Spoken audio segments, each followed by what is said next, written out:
ಸದ್ಭಾವನಾ ದಿನ ಅಂಗವಾಗಿ ಸಾರ್ವಜನಿಕ ಪ್ರತಿಜ್ಞಾ ಸ್ವೀಕಾರ ಸಮಾರಂಭ ನಾವಿಲ್ಲಿ ಕಾರ್ಯಕ್ರಮ ಮಾಡ್ತಾ ಇದ್ದೀವಿ. ಕೇವಲ ಒಂದು 10-15 ನಿಮಿಷದಲ್ಲಿ ನಾವು ಇಲ್ಲಿಂದ ಡಿಸ್ಪೋಸ್ ಆಗ್ತೇವೆ. ಈ ನಿಟ್ಟಿನಲ್ಲಿ ಸರ್ಕಾರದ ಸುತ್ತಲೇ ಪ್ರತಿ ವರ್ಷ ಕೂಡ ರಾಜ್ಯದ ಎಲ್ಲ ಧರ್ಮ ಭಾಷೆಗಳ ಜನರಲ್ಲಿ ರಾಷ್ಟ್ರೀಯ ಏಕೀಕರಣ, ಕೋಮು ಸೌಹಾರ್ದತೆ ಉತ್ತೇಜಿಸುವ ನಿಟ್ಟಿನಲ್ಲಿ ಎಲ್ಲರಲ್ಲೂ ಸದ್ಭಾವನೆ ಮೂಡಿಸಿ ಹಿಂಸಾಚಾರವನ್ನು ತ್ಯಜಿಸುವಂತೆ ಮಾಡಲು ಪ್ರತಿ ವರ್ಷ ಆಗಸ್ಟ್ 20ರಂದು ಸದ್ಭಾವನಾ ದಿನವನ್ನು ಆಚರಿಸಲಾಗ್ತದೆ. ಸೊ ಹಾಗಾಗಿ ನಾವು ಸದ್ಭಾವನಾ ಮಂಚ್, ಭಟ್ಕಳದ ಸದ್ಭಾವನಾ ಮಂಚ್ ವತಿಯಿಂದ ನಾವು ಇಂದು ಈ ಕಾರ್ಯಕ್ರಮ ಮಾಡ್ತಾ ಇದ್ದೇವೆ. ನಮ್ಮ ಜೊತೆಗೆ ಸದ್ಭಾವನಾ ಮಂಚನ ಎಲ್ಲ ಸದಸ್ಯರು ನಮ್ಮ ಜೊತೆಗಿದ್ದಾರೆ. ಮಾನ್ಯ ಶ್ರೀ JD ನಾಯಕ್ ಸಾಹೇಬರು, ಪ್ರೊಫೆಸರ್ SR ನಾಯಕರು ಮತ್ತು ಮೋಹನ್ ನಾಯಕ್ ಅವರು, ಹಾಗೆ ನಮ್ಮ ಅಧ್ಯಕ್ಷ ಸತೀಶ್ ಕುಮಾರ್ ಅವರು ಕೂಡ ಬರ್ತಾ ಇದ್ದಾರೆ. ಇನ್ನೇನು ನಮ್ಮ ಜೊತೆಗೆ ಅವರು ಸೇರ್ಕೊಳ್ತಾರೆ. ಸೊ ನಾನು ಅದಕ್ಕಿಂತ ಮುಂಚೆ 1-2 ನಿಮಿಷ ಈ ನಮ್ಮ ಸದ್ಭಾವನಾ ಮಂಚ್ ವೇದಿಕೆಯ ಧ್ಯೇಯೋದ್ದೇಶಗಳು ಏನು ಅನ್ನೋದಂತ ಮುಂದೆ ಓದಿ ಹೇಳಲು ನಾನು ಇಷ್ಟಪಡ್ತಾ ಇದ್ದೇನೆ.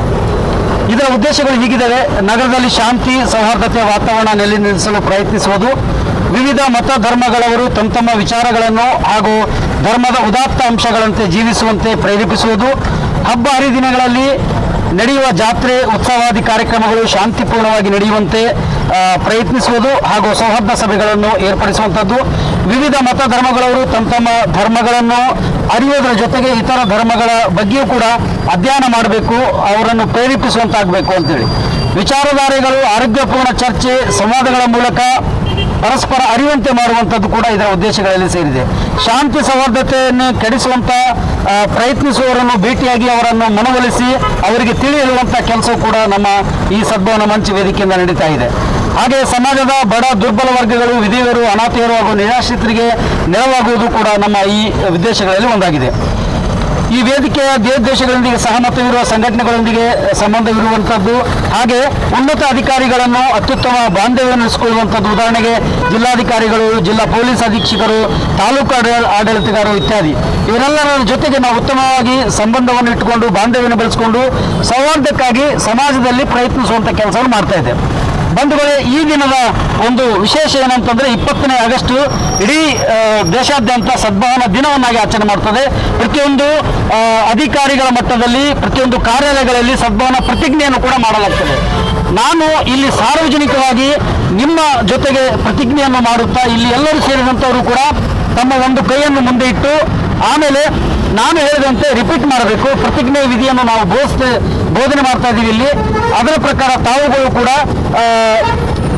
ರಿಪೀಟ್ ಮಾಡಬೇಕು ಪ್ರತಿಜ್ಞೆಯನ್ನು. ಅದಕ್ಕೂ ಮುಂಚೆ ನಾನು ಸನ್ಮಾನ್ಯ AC ಮೇಡಮ್ ಸಾಹೇಬರಲ್ಲಿ ನಾನು ಕೇಳ್ಕೊಳ್ತೇನೆ ಅಂತಂದರೆ ಈ ದಿನದ ಕುರಿತಂತೆ 1-2 ಮಾತುಗಳನ್ನು ಆಡಬೇಕಾಗಿ ಅವರಲ್ಲಿ ನಾನು ಕೇಳ್ಕೊಳ್ತೇನೆ. ನಂತರದ ಕೊನೆಯ ಕಾರ್ಯಕ್ರಮ ನಮ್ಮ ಪ್ರತಿಜ್ಞಾ ವಿಧಿ ಕಾರ್ಯಕ್ರಮ ಆಗ್ತದೆ. ಅನಂತರ JD ನಾಯಕ್ ಸಾಹೇಬರು ನಮ್ಮ ಜೊತೆಗಿದ್ದಾರೆ, SR ನಾಯಕ್ ಸರ್ ಜೊತೆಗಿದ್ದಾರೆ. 1 ನಿಮಿಷ ತಾವು ತಮ್ಮ ಅನಿಸಿಕೆಗಳನ್ನು ವ್ಯಕ್ತಪಡಿಸಬೇಕು ಸದ್ಭಾವನೆಯ ಬಗ್ಗೆ. ಧನ್ಯವಾದಗಳು. ಎಲ್ರಿಗೂ ನಮಸ್ಕಾರ.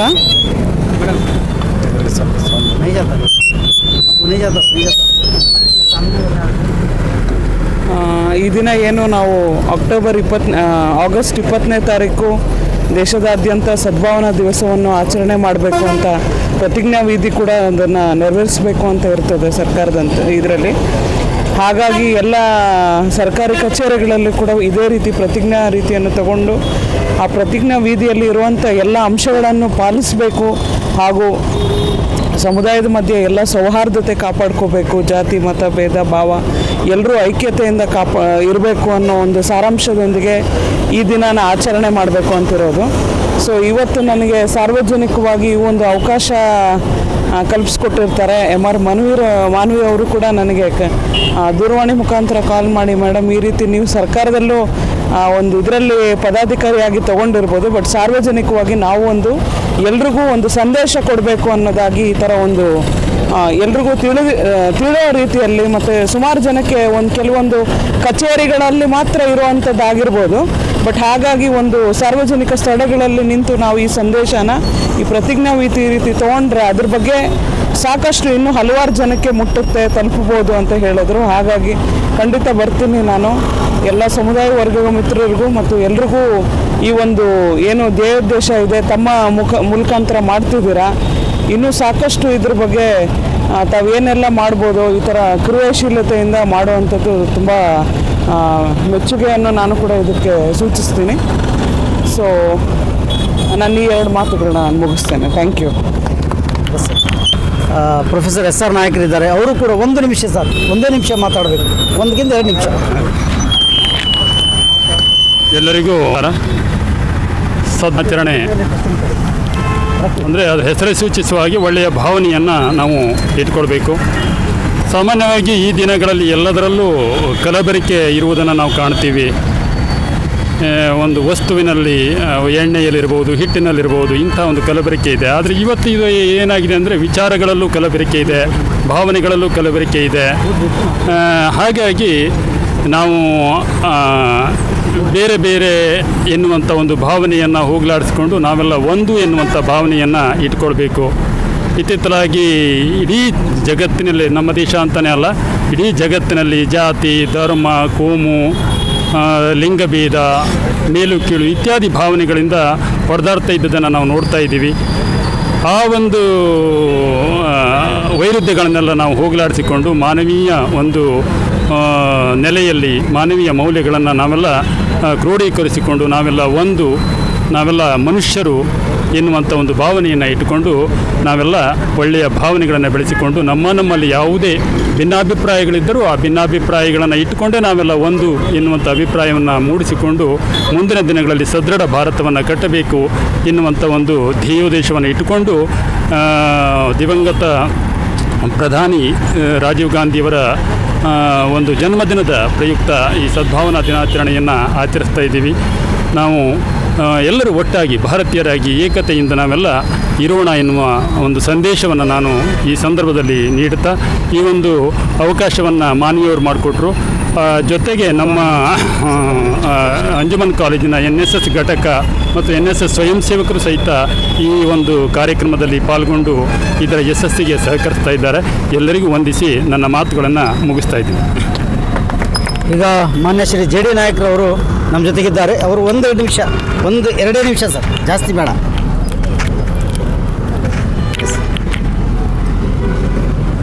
ಸಹಾಯಕ ಕಮಿಷನರ್ ಅವರೇ, ಹಾಜರಿರ್ತಕ್ಕಂಥ ಎಲ್ಲ ಸ್ನೇಹಿತರೆ, ಪತ್ರಕರ್ತರೆ, ಮೀಡಿಯಾದವರೇ, ಸದ್ಭಾವನಾ ಮಂಚ್ ಇದರ ಕಡೆಯಿಂದ ಇವತ್ತು ಪ್ರತಿಜ್ಞಾವಿಧಿ ಸ್ವೀಕಾರ ಕಾರ್ಯಕ್ರಮ. ಈಗಾಗಲೇ ಉದ್ದೇಶ ಸ್ನೇಹಿತರದ ಮಾನವೀಯವರು ವಿವರಣೆ ಕೊಟ್ಟರು. ಸದ್ಭಾವನೆ ಅಂತ ಹೇಳಿದ್ರೆ ವಿಶೇಷವಾಗಿ ನಾವೆಲ್ಲ ಪ್ರೀತಿ ವಿಶ್ವಾಸದಲ್ಲಿ ಇರ್ತಕ್ಕಂಥದ್ದು, ದೇಶವನ್ನು ದೂರ ಮಾಡ್ತಕ್ಕಂಥದ್ದು. ನಾವು ಹಿಂದೂ ಇರ್ಬೋದು, ಮುಸ್ಲಿಮ್ ಇರ್ಬೋದು, ಕ್ರಿಶ್ಚಿಯನ್ ಇರ್ಬೋದು, ಯಾವುದೇ ಜಾತಿ ಇರ್ಬೋದು, ಯಾವುದೇ ಧರ್ಮ ಇರ್ಬೋದು, ನಮ್ಮಲ್ಲಿರ್ತಕ್ಕಂಥ ವ್ಯತ್ಯಾಸಗಳನ್ನ ದೂರ ಮಾಡಿ ಎಲ್ಲರೂ ಪ್ರೀತಿಯಿಂದ ವಿಶ್ವಾಸದಿಂದ ಬಾಳಬೇಕು ಅನ್ನೋ ಕಾರ್ಯಕ್ರಮ ಇದು. ಸೊ ಈಗಾಗಲೇ ಸರ್ಕಾರದವರು ಕೂಡ ಆ ಬಗ್ಗೆ ಹೆಚ್ಚು ಒತ್ತು ಕೊಡ್ತಕ್ಕಂಥ ಕಾರ್ಯಕ್ರಮ ಸರ್ಕ್ಯುಲರ್ ಕೂಡ ಹೊರಡಿಸಿದ್ದಾರೆ. ನಮ್ಮ AC ಅವರು ಕೂಡ ಇದರಲ್ಲಿ ಭಾಗವಹಿಸಿದ್ದಾರೆ. ಏನಾಗ್ತಾ ಇದೆ, ನಮ್ಮಲ್ಲಿರ್ತಕ್ಕಂಥ ವ್ಯತ್ಯಾಸಗಳು ದೊಡ್ಡದಾಗಿ ನಮ್ಮಲ್ಲಿ ಎಲ್ಲಿವರೆಗೆ ಪ್ರೀತಿ ಇರುವುದಿಲ್ಲ, ವಿಶ್ವಾಸ ಇಲ್ಲ, ನಮಗೆ ಒಬ್ಬರೊಬ್ಬರು ಕಂಡು ದ್ವೇಷ ಅಥವಾ ಅನುಮಾನ ಸಂಖ್ಯೆ ವ್ಯಕ್ತ ಆದಾಗ ಆ ದ್ವೇಷ ಹೊಗೆ ಆಗುತ್ತೆ, ದೊಡ್ಡ ಬೆಂಕಿ ಆಗುತ್ತೆ, ಸಂಘರ್ಷಕ್ಕೆ ಕಾರಣ ಆಗುತ್ತೆ. ಈ ಸದ್ಭಾವನಾ ಮಂಚದ ಉದ್ದೇಶ ನಾವೆಲ್ಲರೂ ಪ್ರೀತಿಯಿಂದಿರಬೇಕು, ಸಮಾಜವನ್ನು ಕಟ್ಟಲಿಕ್ಕೆ ನಾವೆಲ್ಲ ಸಹಾಯ ಮಾಡಬೇಕು, ಸಮಾಜವನ್ನು ಬೆಳೆಸಬೇಕು ಅನ್ನೋ ದೃಷ್ಟಿಯಿಂದ ಈ ಸದ್ಭಾವನಾ ಮಂಚದ ಕಾರ್ಯಕ್ರಮ ಹಮ್ಮಿಕೊಂಡಿದೆ. ನಾವೆಲ್ಲ ಭಾಳ ಇಲ್ಲಿ ಎಲ್ಲ ಸಮಾಜದವರು, ಎಲ್ಲ ಜಾತಿಯವರು ಇದ್ದಾರೆ. ನಮ್ಮ ಉದ್ದೇಶ ನಾವೆಲ್ಲ ಒಟ್ಟಾಗಿ ಬಾಳಬೇಕು. ನಮ್ಮಲ್ಲಿ ಏನು ಶಕ್ತಿ ಇದೆ ಅದು ಹೊಡಿತಕ್ಕಂಥ ಕೆಲಸ ಆಗಬಾರ್ದು. ಯಾರೇ ಪಿತೂರಿ ಮಾಡಿಸಿದ್ರು ಕೂಡ ಅವ್ರ ಮೇಲೆ ಸರಿಯಾದ ಕ್ರಮ ತಗೋತಕ್ಕಂಥ ವ್ಯವಸ್ಥೆ ಆಗಬೇಕು. ನಮ್ಮೆಲ್ಲ ಒಕ್ಕೋರ್ನ ಹೋರಾಟ ಇದೆ. ಈ ಕಾರ್ಯಕ್ರಮಕ್ಕೆ ಯಶಸ್ಸು ಕೊಡಲಿಕ್ಕೆ ಸಾರ್ವಜನಿಕರು ಸ್ಪಂದನೆ ಮಾಡಬೇಕು. ನಾವು ಭಾಳ ದೊಡ್ಡ ಕಾರ್ಯಕ್ರಮ ಮಾಡಬೇಕಿತ್ತು. ಒಂದೇ ಕೊರೋನಾ ಇದೆ, ಎರಡನೇ ದೊಡ್ಡ ಕಾರ್ಯಕ್ರಮ ಸರ್ಕಾರದ ಮಾರ್ಗದರ್ಶನ ಮಾಡಲಿಕ್ಕೆ ಆಗೋದಿಲ್ಲ. ಆದ್ದರಿಂದ ಭಾಳ ಪ್ರೀತಿಯಿಂದ ನಾವೆಲ್ಲ ಕೂಟಿ ಕಾರ್ಯಕ್ರಮಕ್ಕೆ ಒಂದು ಶಕ್ತಿ ಕೊಡಲಿಕ್ಕೆ ಪ್ರತಿಜ್ಞಾ ವಿಧಿ ಸ್ವೀಕಾರ ಮಾಡ್ತಾ ಇದ್ವಿ. ತಾವೆಲ್ಲ ಸಹಾಯ ಮಾಡಬೇಕು, ಅದಕ್ಕೆ ಪ್ರತಿಜ್ಞೆ ಸ್ವೀಕಾರ ಮಾಡ್ಬೇಕಂತ ಹೇಳ್ತಾ ಈ ಕಾರ್ಯಕ್ರಮ ಯಶಸ್ವಿ ಆಗಲಿಕ್ಕೆ ನಾವೆಲ್ಲ ಪ್ರಯತ್ನ ಮಾಡಿರುತ್ತೆ. ಈ ಮಾತನ್ನು ಮುಗಿಸ್ತೀವಿ. ಕಾರ್ಯಕ್ರಮದ ಕೊನೆಯ ಅಂಗ ಪ್ರತಿಜ್ಞಾ ಸ್ವೀಕಾರ. ನಮ್ಮ ಅಧ್ಯಕ್ಷರು ಸತೀಶ್ ಕುಮಾರ್ ಅವರು ಪ್ರತಿಜ್ಞಾ ಸ್ವೀಕಾರ ಬೋಧಿಸಲಿದ್ದಾರೆ. ಎಲ್ಲರೂ ತಮ್ಮ ಬಲಗಾಲನ್ನು ಮುಂದಿಟ್ಟು, ಬಲಗೈಯನ್ನು ಮುಂದಿಟ್ಟು, ಬಲಗಾಲನ್ನು ಮುಂದಿಟ್ಟು ಪ್ರತಿಜ್ಞೆಯನ್ನು ರಿಪೀಟ್ ಮಾಡಬೇಕು. ಮೈಕ್ ಚಾಲು ಇದು ಜಸ್ಟ್ ಇಲ್ಲಿ ಇಟ್ಕೊಳ್ಬೇಕು ಸರ್. ಭಾರತದ ಪ್ರಜೆಯಾದ ನಾನು ಜಾತಿ, ಪ್ರದೇಶ, ಧರ್ಮ ಅಥವಾ ಭಾಷೆಯನ್ನ ಲೆಕ್ಕಿಸದೆ ಭಾರತದ ಎಲ್ಲ ಜನರ ಭಾವನಾತ್ಮಕ ಏಕತೆ ಮತ್ತು ಸಾಮರಸ್ಯಕ್ಕಾಗಿ ಕೆಲಸ ಮಾಡುತ್ತೇನೆ ಎಂದು ನಾನು ಈ ಪ್ರತಿಜ್ಞೆಯನ್ನು ತೆಗೆದುಕೊಳ್ಳುತ್ತಿದ್ದೇನೆ. ಅಲ್ಲದೆ ವೈಯಕ್ತಿಕವಾಗಲಿ ಅಥವಾ ಸಾಮೂಹಿಕವಾಗಿ ಆಗಲಿ ನಮ್ಮಲ್ಲಿರುವ ಎಲ್ಲ ಭೇದ ಭಾವಗಳನ್ನು, ಭಿನ್ನಾಭಿಪ್ರಾಯಗಳನ್ನು ಮರೆತು ದೇಶದ ಹಿತಕ್ಕಾಗಿ ಬದ್ಧನಾಗಿದ್ದೇನೆ. ಯಾವುದೇ ಹಿಂಸಾಚಾರಕ್ಕೆ ಅವಕಾಶ ನೀಡದೆ ಸಮಾಲೋಚನೆ ಹಾಗೂ ಸಂವಿಧಾನಾತ್ಮಕ ಕ್ರಮಗಳ ಮೂಲಕ ಪರಿಹರಿಸುತ್ತೇನೆ ಎಂದು ಈ ಮೂಲಕ ನಾನು ಪ್ರತಿಜ್ಞೆಯನ್ನು ಮಾಡುತ್ತಿದ್ದೇನೆ. ಧನ್ಯವಾದ. ಸದ್ಭಾವನಾ ಮಂಚನ ಎಲ್ಲ ಪದಾಧಿಕಾರಿಗಳು ಹಾಗೂ ಅಧಿಕಾರಿಗಳು, ವಿಶೇಷವಾಗಿ ಮಾನ್ಯ ಸಹಾಯಕ ಆಯುಕ್ತ ಮೇಡಮ್ ಮಮತಾದೇವಿ ಮೇಡಮ್ರವರು ಹಾಗೂ ಉಳಿದಂಥ ಎಲ್ಲ ನಮ್ಮ ಮುಸ್ಲಿಂ ಮತ್ತು ಹಿಂದೂ ಮುಖಂಡರು, ಸಮಾಜ ಬಾಂಧವರು ಎಲ್ಲರನ್ನೂ ಕೂಡ ನಾನು ಈ ಸಂದರ್ಭದಲ್ಲಿ ಅಭಿನಂದನೆ ಸಲ್ಲಿಸ್ತೇನೆ. ಇಂಥ ಒಂದು ಒಳ್ಳೆಯ ಕಾರ್ಯಕ್ರಮಕ್ಕೆ ತಾವೆಲ್ಲ ಸಾಕ್ಷಿಯಾಗಿದ್ದೀರಿ. ಇನ್ನು ಮುಂದೆ ನಮ್ಮ ಭಟ್ಕಳದಲ್ಲಿ ಶಾಂತಿ ಸೌಹಾರ್ದಕ್ಕಾಗಿ ನಾವೆಲ್ಲರೂ ಕೂಡ ಒಂದಾಗಿ ಕೆಲಸ ಮಾಡ್ತೀವಿ ಅಂತೇಳಿ ಪಣ ತೊಟ್ಟಿದ್ದೇವೆ. ಆ ಮೂಲಕ ನಾವು ನಡೆದುಕೊಳ್ಬೇಕು ಅಂತೇಳಿ ತಮ್ಮೆಲ್ಲರನ್ನು ಕೇಳಿಕೊಳ್ತಾ ಇಂದಿನ ಕಾರ್ಯಕ್ರಮಕ್ಕೆ ತಿಲಾಂಜಲಿ ಇಡ್ತೇನೆ. ಜೈ ಹಿಂದ್, ಜೈ ಕರ್ನಾಟಕ. नामदू वनुसल्ली अला रसूल करीम अम्मा बाद। यहाँ जो लोग इस वक्त जमा हैं, मैं 1-2 मिनट के अंदर सद्भावना मंच का जो मैसेज है वो आपके सामने रखना चाहूँगा। हिंदुस्तान एक बहुत बड़ा मुल्क है, इसे सब कॉन्टिनेंट भी कहा जाता है। नॉर्थ से लेके साउथ तक अगर मेजर किया जाए तो it's more than 3000 kilometre. Same thing from west to east if you measure it's more than 3000 kilometer. That's why it is called subcontinent. And the population here is 20% of the world population is staying here. Around 1.4 billion people are staying in this our country. And every 100 kilometer you will find different language, different religion, different shape, different size, color. Different people are staying here. The culture is different, everything. So to develop this our country, for the betterment and development of our country, we have to work together with a sadbhavana. That's a goodwill. We have to work. If you work it with a goodwill, we'll find our country on the top of the globe. So I all request my brothers here, हम सबको मिलके सद्भावना के साथ, नियति के साथ अगर हम यहाँ स्टे करें तो इंशाल्लाह यहाँ पर पीस होगा, अमन होगा, शांति होगी और यहाँ के इस मुल्क के अंदर रहने का एक मज़ा ही अलग रहेगा। ये हमारा देश जो एक गार्डन की तरह है, इसके अंदर डिफरेंट फूल रहते हैं। गार्डन के अंदर बहुत किस्म के फ्लावर्स रहते हैं और हर फूल और हर फ्लावर का एक टेस्ट होता है, उसका एक फ्लेवर होता है। तो ये हिंदुस्तान भी एक गार्डन की तरह है, तो हमें और फिर हर फूल का उसकी अहमियत उस गार्डन के अंदर होती है। तो इस मुल्क के अंदर हम अगर वो गार्डन की तरह, उस बाग की तरह रहेंगे तो इंशाल्लाह ये मुल्क आगे जाकर बहुत तरक्की करेगा और इंशाल्लाह इसके फ़ायदे हम लोगों को भी पहुँचेंगे, पूरी इंसानियत को पहुँचेंगे और ये मुल्क जो है अमन सुकून का गहवारा हो जाएगा। मैं इसी पर अपनी बात ख़त्म करता हूँ। जज़ाकल्लाह, शुक्रिया। ಜಗತ್ತಿನಲ್ಲಿ ಭಗವಂತನು ಈ ಸೃಷ್ಟಿಯಲ್ಲಿ ಪ್ರತಿಯೊಂದು ಚರಾಚರ ವಸ್ತುಗಳನ್ನು ಜನ್ಮ ನೀಡಿದ್ದಾನೆ. ಈ ಎಲ್ಲ ಜಗತ್ತಿನಲ್ಲಿರುವ ಎಲ್ಲ ಪ್ರಾಣಿಗಳು ಅಲ್ಲಿ ಮನುಷ್ಯ ಜನ್ಮ ಬಹಳ ಶ್ರೇಷ್ಠವಾದಂಥದ್ದು. ಈ ಮನುಷ್ಯ ಜನ್ಮ ಶ್ರೇಷ್ಠವಾದ ಜನ್ಮದಲ್ಲಿ ಮನುಷ್ಯನು ಮಾಡಬೇಕಾದ ಪ್ರಥಮ ಆದ್ಯತೆ ಕರ್ತವ್ಯ ಏನೆಂದರೆ, ಅವನು ಯಾರು ಈ ಭಗವಂತನಿಗೆ ಅತಿ ಪ್ರೀತಿಯಾಗಿದ್ದಾರೋ ಅವರೆಲ್ಲರನ್ನೂ ಅವನು ಆತ್ಮಪೂರ್ವಕವಾಗಿ ಪ್ರೀತಿ ಮಾಡಿ ಅವರ ಜೊತೆಗೆ ಸೌಹಾರ್ದಯುತವಾಗಿದ್ದರೆ ಅವನು ಆ ಪರಮಾತ್ಮನಿಗೆ ಗೌರವ ಕೊಟ್ಟಂತೆ. ಎಲ್ಲಿವರೆಗೂ ಪರಮಾತ್ಮನ ರಕ್ಷಣೆ ನಮಗಿದೆಯೋ ಆವಾಗ ಯಾವುದೇ ಜಾತಿ, ಮತ, ಪಂಥ ಏನನ್ನೂ ಲೆಕ್ಕಿಸದೆ ಮಾನವೀಯತೆಯೇ ಅತಿ ಶ್ರೇಷ್ಠವಾದ ಪಂಥ ಅಂತ ತಿಳ್ಕೊಂಡು, ಮಾನವೀಯತೆಯೇ ಅತಿ ಶ್ರೇಷ್ಠವಾದ ಮತ ಅಂತ ತಿಳ್ಕೊಂಡು ನಾವು ಎಲ್ಲರ ಜೊತೆಗೆ ಸೌಹಾರ್ದಯುತವಾಗಿ ನಡೆದು ನಾವು ನಮ್ಮ ಆತ್ಮ ಪರಿಶುದ್ಧವಿಟ್ಕೊಂಡು ಎಲ್ಲರನ್ನೂ ಪ್ರೀತಿಪೂರ್ವಕವಾಗಿ ನೋಡಿದ್ರೆ ಅದು ಆ ಭಗವಂತನಿಗೆ ಶ್ರೇಷ್ಠವಾದ ಗೌರವ ಕೊಟ್ಟಂತಾಗ್ತದೆ. ನಾವು ಸುಮ್ಮನೆ ಕಾಟಾಚಾರಕ್ಕೆ ಭಗವಂತ ಅಂತ ಹೇಳ್ಕೊಂಡು ಬಾಕಿ ಎಲ್ಲವೂ ಭೇದ ಭಾವ ಮಾಡ್ತಾ ಇದ್ರೆ ನಮ್ಮ ಆತ್ಮವೇ ಕಲುಷಿತವಾಗ್ತದೆ. ನಮ್ಮ ಆತ್ಮ ಕಲುಷಿತವಾದರೆ ನಮ್ಮ ಮನಸ್ಸು ಕಲುಷಿತವಾಗ್ತದೆ. ಆವಾಗ ನಾವು ಶ್ರೇಷ್ಠ ಒಂದು ಜನ್ಮ ಕೊಟ್ಟಂಥ ಈ ಮಾನವ ಜನ್ಮಕ್ಕೆ ನಾವು ಸಾರ್ಥಕ ಕೊಟ್ಟಂತಾಗುವುದಿಲ್ಲ. ಮಾನವ ಜನ್ಮಕ್ಕೆ ಮಾನವೀಯತೆಗೆ ಸಾರ್ಥಕ ಕೊಡಬೇಕು ಅಂದರೆ ನಾವು ಈ ಪ್ರಪಂಚದಲ್ಲೇ ಎಲ್ಲರೂ ಬದುಕಲಿಕ್ಕೆ ಬಿಡಬೇಕು, ನಾವು ಬದುಕಬೇಕು, ಇನ್ನೊಬ್ಬರಿಗೂ ಬದುಕಲಿಕ್ಕೆ ಆಸ್ಪದ ಕೊಟ್ಟು ಅವರನ್ನು ಗೌರವಿಸಿದರೆ ನಾವು ಇಲ್ಲಿಯ ಈ ಸದ್ಭಾವನಾ ದಿವಸದಲ್ಲಿ ಶ್ರೇಷ್ಠವಾದ ಒಂದು ಪ್ರತಿಜ್ಞೆ ತಗೊಳ್ಳೋದಾಗ್ತದೆ. ಇವತ್ತಿನ ಪ್ರತಿಜ್ಞೆಯ ಸ್ಲೋಗನ್ನು ಅಥವಾ ಘೋಷಣೆ ಏನಂದರೆ ಜೀವ ಅವ್ರ ಜೀವದು. ಪ್ರತಿಯೊಬ್ಬರಿಗೂ ಈ ಒಂದು ಪ್ರಪಂಚದಲ್ಲಿ ಬದುಕಲಿಕ್ಕೆ ಹಕ್ಕಿದೆ.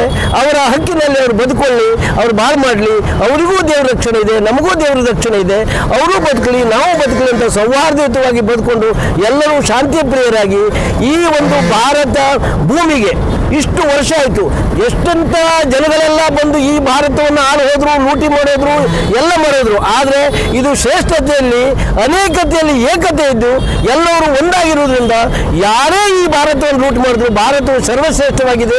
ಯಾಕೆಂದರೆ ಇಲ್ಲಿ ಮಾನವೀಯತೆ ಧರ್ಮ ಸರ್ವಶ್ರೇಷ್ಠವಾಗಿದೆ. ಇವತ್ತು ಎಷ್ಟೋ ನಾವು ಹೊರಗಡೆ ಕಾಣ್ತಾ ಇದ್ದೇವೆ, ಅವರು ಪಾಪ ಸ್ತ್ರೀಯರಿಗೆ ಗೌರವವಿಲ್ಲ, ಮಕ್ಕಳಿಗೆ ಗೌರವವಿಲ್ಲ, ಮತ್ತೊಬ್ಬರಿಗೆ ಗೌರವವಿಲ್ಲ. ಈ ಎಲ್ಲವನ್ನ ಗೌರವ ಬರಬೇಕಾದ್ರೆ ನಾವು ಪರಿಶುದ್ಧವಾದ ಆತ್ಮದಿಂದ ಸೌಹಾರ್ದಯುತವಾಗಿ ಧರ್ಮದ ಒಂದು ಚೌಕಟ್ಟಿನಲ್ಲಿ ಧರ್ಮವನ್ನು ಗೌರವಿಸಿಕೊಂಡು ದೇವರನ್ನು ಪ್ರತಿಯೊಬ್ಬರ ದೇವರನ್ನು ಗೌರವಿಸಿಕೊಂಡು ಸೌಹಾರ್ದಯುತವಾದರೆ ಅದೇ ನಮ್ಮ ಸದ್ಭಾವನೆ ದಿನಾಚರಣೆ ಅಂತ ನಾನು ಈ ಸಂದರ್ಭದಲ್ಲಿ ಹೇಳುತ್ತಾ, ಈ ಸಂದರ್ಭದಲ್ಲಿ ನಮ್ಮ ಸದ್ಭಾವನಾ ಮಂಚದ ಎಲ್ಲ ಸದಸ್ಯರು ಹೇಳುವುದಂದರೆ ನಾವು ಮೊದಲು ಆದ್ಯತೆಯಾಗಿ ನಾವು ಆತ್ಮೀಯತೆಯಿಂದಿರೋಣ, ಇನ್ನಿತರ ಜನರನ್ನು ಆತ್ಮಪೂರ್ವಕವಾಗಿ ನೋಡ್ಕೊಳ್ಳೋಣ ಅಂತ ನಾನು ಹೇಳುತ್ತಾ, ಈ ಸಂದರ್ಭದಲ್ಲಿ ನನಗೆ ಮಾತನಾಡಲು ಅವಕಾಶ ಕೊಟ್ಟಂಥ ನಿಮ್ಮೆಲ್ಲರಿಗೂ ಆ ಭಗವಂತನು ನಿಮಗೆ ರಕ್ಷಣೆ ಮಾಡಲಿ, ನಿಮಗೆ ಉತ್ತರೋತ್ತರ ಅಭಿವೃದ್ಧಿ ಕೊಡಲಿ ಅಂತ ಪ್ರಾರ್ಥನೆ ಮಾಡುತ್ತಾ ನನ್ನ ಮಾತನ್ನು ಆ ಸದ್ಭಾವನಾ ದಿನಾಚರಣೆಯ ಭಗವಂತನ ಪಾದದಲ್ಲಿ ಇಟ್ಟು ನನ್ನ ಮಾತನ್ನು ಮುಗಿಸ್ತೇನೆ. ಎಲ್ಲರಿಗೂ ವಂದನೆ. ಜೈ ಹಿಂದ್ ಆ್ಯಂಡ್ ಜೈ ಕರ್ನಾಟಕ. ಬಂಧುಗಳೇ, ಸದ್ಭಾವನಾ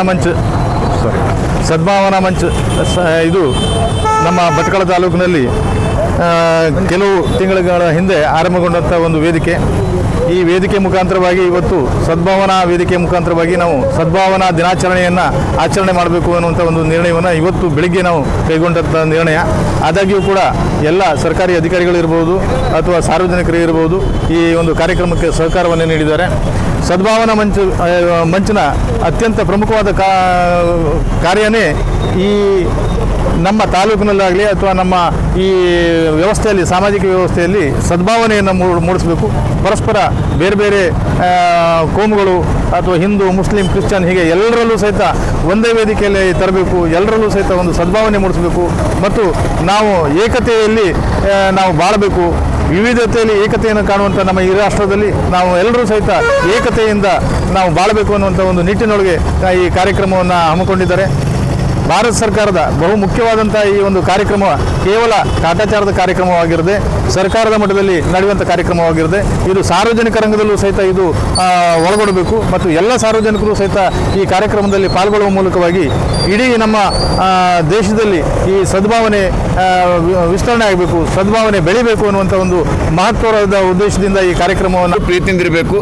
ಸಮಾಜವನ್ನು ಕಟ್ಟಲಿಕ್ಕೆ ನಾವೆಲ್ಲ ಸಹಾಯ ಮಾಡಬೇಕು, ಸಮಾಜವನ್ನು ಬೆಳೆಸಬೇಕು ಅನ್ನೋ ದೃಷ್ಟಿಯಿಂದ ಈ ಸದ್ಭಾವನಾ ಮಂಚದ ಕಾರ್ಯಕ್ರಮ ಹಮ್ಮಿಕೊಂಡಿದೆ. ನಾವೆಲ್ಲ ಭಾಳ ಇಲ್ಲಿ ಎಲ್ಲ ಸಮಾಜದವರು ಎಲ್ಲ ಜಾತಿಯವರು ಇದ್ದಾರೆ. ನಮ್ಮ ಉದ್ದೇಶ ನಾವೆಲ್ಲ ಒಟ್ಟಾಗಿ ಬಾಳಬೇಕು. ನಮ್ಮಲ್ಲಿ ಏನು ಶಕ್ತಿ ಇದೆ ಅದು ಹೊಡಿತಕ್ಕಂಥ ಕೆಲಸ ಆಗಬಾರ್ದು. ಯಾರೇ ಪಿತೂರಿ ಮಾಡಿಸಿದ್ರು ಕೂಡ ಅವ್ರ ಮೇಲೆ ಸರಿಯಾದ ಕ್ರಮ ತಗೊಳ್ತಕ್ಕಂಥ ವ್ಯವಸ್ಥೆ ಆಗಬೇಕು. ನಮ್ಮೆಲ್ಲ ಒಕ್ಕೋರ್ನ ಹೋರಾಟ ಇದೆ. ಈ ಕಾರ್ಯಕ್ರಮಕ್ಕೆ ಯಶಸ್ಸು ಕೊಡ್ಲಿಕ್ಕೆ ಸಾರ್ವಜನಿಕರು ಸ್ಪಂದನೆ ಮಾಡಬೇಕು. ನಾವು ಭಾಳ ದೊಡ್ಡ ಕಾರ್ಯಕ್ರಮ ಮಾಡಬೇಕಿತ್ತು. ಒಂದನೇ ಕೊರೋನಾ ಇದೆ, ಎರಡನೇ ದೊಡ್ಡ ಕಾರ್ಯಕ್ರಮ ಸರ್ಕಾರದ ಮಾರ್ಗದರ್ಶನ ಮಾಡಲಿಕ್ಕೆ ಆಗೋದಿಲ್ಲ. ಆದ್ದರಿಂದ ಭಾಳ ಪ್ರೀತಿಯಿಂದ ನಾವೆಲ್ಲ ಕೂಟಿ ಕಾರ್ಯಕ್ರಮಕ್ಕೆ ಒಂದು ಶಕ್ತಿ ಕೊಡಲಿಕ್ಕೆ ಪ್ರತಿಜ್ಞೆ ವಿಧಿ ಸ್ವೀಕಾರ ಮಾಡ್ತಾ ಇದ್ವಿ. ತಾವೆಲ್ಲ ಸಹಾಯ ಮಾಡಬೇಕು, ಅದಕ್ಕೆ ಪ್ರತಿಜ್ಞೆ ಸ್ವೀಕಾರ ಮಾಡ್ಬೇಕಂತ ಹೇಳ್ತಾ ಈ ಕಾರ್ಯಕ್ರಮ ಯಶಸ್ವಿ ಆಗಲಿಕ್ಕೆ ನಾವೆಲ್ಲ ಪ್ರಯತ್ನ ಮಾಡಿರುತ್ತೆ. ಈ ಮಾತನ್ನು ಮುಗಿಸ್ತೀವಿ. ಕಾರ್ಯಕ್ರಮದ ಕೊನೆಯ ಅಂಗ ಪ್ರತಿಜ್ಞಾ ಸ್ವೀಕಾರ. ನಮ್ಮ ಅಧ್ಯಕ್ಷರು ಸತೀಶ್ ಕುಮಾರ್ ಅವರು ಪ್ರತಿಜ್ಞಾ ಸ್ವೀಕಾರ ಬೋಧಿಸಲಿದ್ದಾರೆ.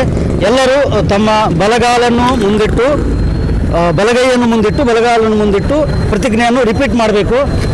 ಮೈಕ್ ಚಾಲು ಕರಿ.